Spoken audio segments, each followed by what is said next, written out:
Hi friends. कुछ दिन पहले मैंने एक वीडियो अपलोड किया था फेसबुक पे और उसमें मैंने बताया था कि अगर आपको किसी भी एनिमल ने स्पेशली डॉग या किसी एनिमल ने काटा है और उसमें अगर ब्लड आया है तो आपको रेबीज इम्यूनोग्लोबुलिन लेने पड़ेंगे। अभी मुझे बहुत सारे लोगों का कॉल आया और उन्होंने बताया, मेरे फ्रेंड्स ने, कि मुझे 3 महीने पहले कुत्ते ने काटा था, मुझे 6 महीने पहले कुत्ते ने काटा था। मैं डॉक्टर के पास गया था तो डॉक्टर ने मुझे 0, 3, 7, 14 एंड 20 ऐसे 5 इंजेक्शन दिए, पर रेबीज इम्यूनोग्लोबुलिन जो आप बोल रहे हैं वो ब्लड आया था फिर भी नहीं दिया। देखो, अभी उसमें एक साइंटिफिक बात होती है, मैं आपको जरा बताता हूँ। उसमें कैसा होता है कि रेब्डो वायरल, ये जो रेब्डो वायरल होता है वो बुलेट शेप में होता है और वो 8 to 20 mm के हिसाब से सीएनएस की तरफ खिसकता है। सीएनएस मतलब सेंट्रल नर्वस सिस्टम। अभी सेंट्रल नर्वस, सपोज कि डॉक्टर अब तक क्या करते थे, और ये 8 to 20 mm के हिसाब से सीएनएस की तरफ खिसकता है।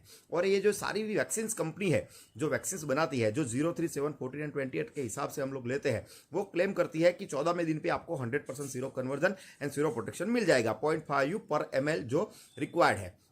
अभी डॉक्टर्स क्या करते थे, डॉक्टर से ऐसा सोचते थे कि अगर चेस्ट से ऊपर कुत्ता काटा है तो 20 mm के हिसाब से वायरस सीएनएस की तरफ खिसक रहा है, तो 14 दिन के पहले वो वायरस सीएनएस तक पहुंच जाएगा। इसलिए आरआईजी देकर वायरस को वहीं पे न्यूट्रलाइज कर दो। सपोज कि मुझे यहाँ पे कुत्ते ने काटा है तो डॉक्टर मुझे यहाँ पे आरआईजी देगा, क्योंकि ये 14 दिन के पहले सीएनएस तक पहुंच जाएगा, क्योंकि 8 to 20 mm per day virus CNS की तरफ खिसकता है। बट अगर चेस्ट से नीचे कुत्ता काटा है या कमर से नीचे या घुटने से नीचे अगर कुत्ता काटा है तो डॉक्टर्स, इवन दो की कैटेगरी 3 बाइट है, ब्लड बहुत सारा आ गया है, फिर भी डॉक्टर्स कई बार ये इंजेक्शंस आरआईजी नहीं देते थे, क्योंकि वो ऐसा सोचते थे कि वायरस 20 mm के हिसाब से सीएनएस की ओर जा रहा है, तो 14 दिन में, तो अगर पैर पे कुत्ता काटा है नीचे तो 14 दिन में घुटने पे आएगा या मैक्सिमम वायरस कमर तक आएगा, तब तक तो इम्यूनिटी बॉडी में बन जाएगी। बट अभी बहुत सारे ऐसे केसेस रिपोर्ट हुए हैं कि जिसमें पैर की उंगली पे कुत्ते ने काटा है, यहाँ पे पेशेंट ने इंजेक्शन स्टार्ट किए हैं, 0 लिया, 3 लिया, पेशेंट रैबिड हो गया, 0, 3, 7 लिया, पेशेंट रैबिड हो गया। तो डब्ल्यूएचओ ने अभी देखा कि इसमें ऐसा है कि वायरस का जो शॉर्ट इंक्यूबेशन पीरियड है वो जस्ट 4 डेज है। चौथे दिन में अगर पैर की उंगली पे भी कुत्ता काटता है फिर भी चौथे दिन पे वायरस सीएनएस तक पहुंच जाता है। तो डब्ल्यूएचओ ने गाइडलाइन भी क्लियर कर दी। उन्होंने अपनी गाइडलाइंस में लिखा है कि single blood drop oozing out from body, it is called category 3 bite and you have to give RIG at the site of bite। Means कि आपकी बॉडी पे अगर कुत्ते ने काटा, मतलब किसी भी एनिमल ने काटा और ब्लड आया, मतलब वो कैटेगरी 3 हो गया है। ब्लड कब आता है? जब स्किन फटती है तब ब्लड आता है। अभी ब्लड आता है तो ब्लड आता है मतलब वायरस क्या हुआ, अंदर घुस गया। अभी वो वायरस सीएनएस तक कब पहुंच जाएगा, उसकी कोई जजमेंट नहीं, इसका कोई जजमेंट नहीं है।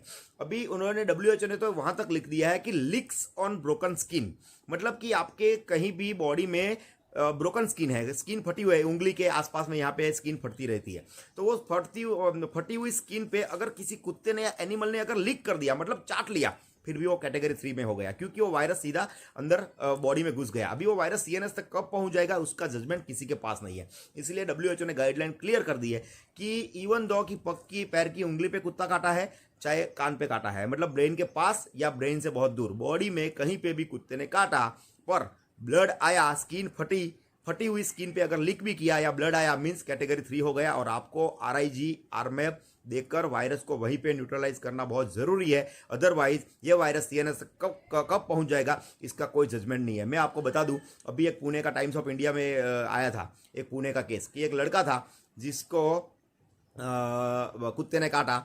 अभी उसको ट्रांसडर्मल बाइट हुआ था, 10th स्टैंडर्ड में पढ़ता था, उसको 0, 3, 7, 14 एंड 28 ऐसे 5 इंजेक्शन पूरे हो गए। उसके बाद उसने 10th की एग्जाम दी, 10th में वो 96% वो लाया और फिर रेबीज डेवलप हुआ और मर गया। क्यों? उसने तो 5 वैक्सीन पूरी ली थी, क्योंकि उसको 9 एंडिंग में काट लिया था। वायरस जब 9 एंडिंग में ट्रैवल कर जाता है, फिर आप वैक्सीन लो या ना लो कोई फर्क नहीं पड़ता, वायरस को वहीं पे उसी दिन या 7 दिन के अंदर जो तीसरा इंजेक्शन चल रहा है तब तक ये इंजेक्शन लेकर उसको मार देना पड़ेगा, बराबर। और जो 0 चल रहा है, 3 चल रहा है, 7 चल रहा है और पेशेंट मर रहे हैं, ऐसे तो बहुत सारे। एवरी 15 मिनट्स पे वर्ल्ड में एक रैबिड डेथ होता है, इंडिया में एवरी 30 मिनट पे एक रैबिज डेथ होता है। इसलिए मेरी आपसे हम्बल रिक्वेस्ट है कि अगर आपको कोई भी एनिमल काट ले और उसमें अगर ब्लड आए तो पूरी 3 ट्रीटमेंट करवाना। सबसे पहले वुंड को वॉश करना डिटर्जेंट से रनिंग वाटर में 15 मिनट तक।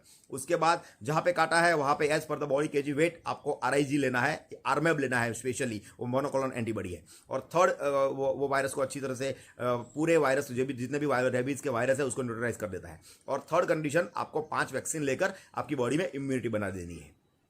Thank you.